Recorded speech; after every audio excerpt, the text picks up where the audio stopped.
What? You haven't heard anything about Josephine Ba? Let me tell you about her. Josephine Ba was a water walker.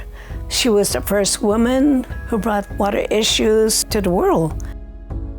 A residential school survivor and fourth-degree member of the Three Fires Mandamin Society, Josephine Mandamin was born on Wikwemkong unceded territory on Manitoulin Island, Ontario.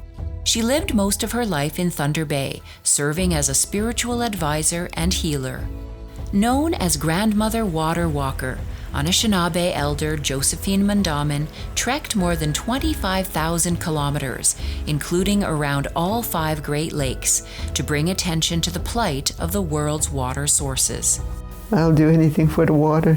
Very troubling when I see water being misused, abused. This is the way that I'm going to raise awareness to people that we have to protect the water.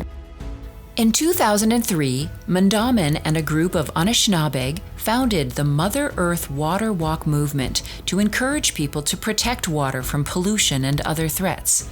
Between 2003 and 2017, she led walks along the shores of waterways in Canada and the United States, singing, praying, and sharing the traditional ceremonies and knowledge of her people.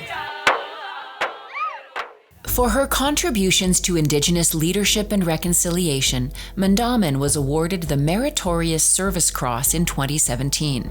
She also won the Lieutenant Governor's Ontario Heritage Award for Excellence in Conservation.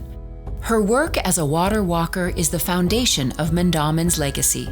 Josephine Ba Mandamin is one of the most pivotal people in terms of the awareness of the need to protect the water and the consciousness that the water is a living entity.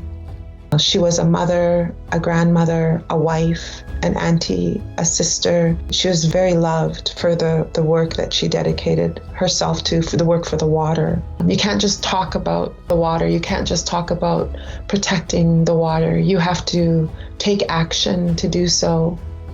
I think it's very important for people to realize that she always asserted the water walks were a ceremony.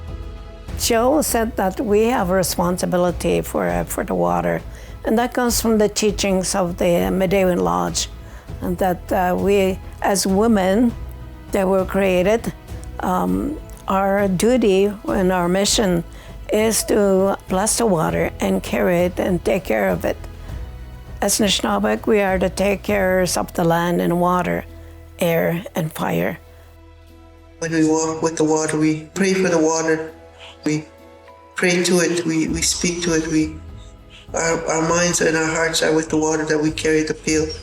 Because the water is very precious and we've adopted it. We picked it up from where we walked from. We're carrying it from one place to another.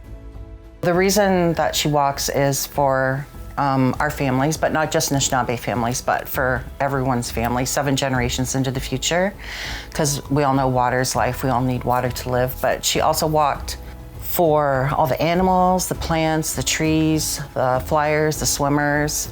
One birch tree on a hot summer's day drinks 2 bathtubs full of water. So she walks for those birch trees too. We have to take care of our Mother the Earth, especially now where she is really suffering. She's being polluted, she's being prostituted, she's being sold, she's all these things that are happening to her. A lot of us believe that we have a right to water, but more so we have a responsibility to the water. And to get there, we need to have a relationship with the water. She always encouraged anyone she met to get to know the water that you live near, learn what's affecting it, and what you can do to help it. Another one of her messages that she carried was to remember who we are as human beings.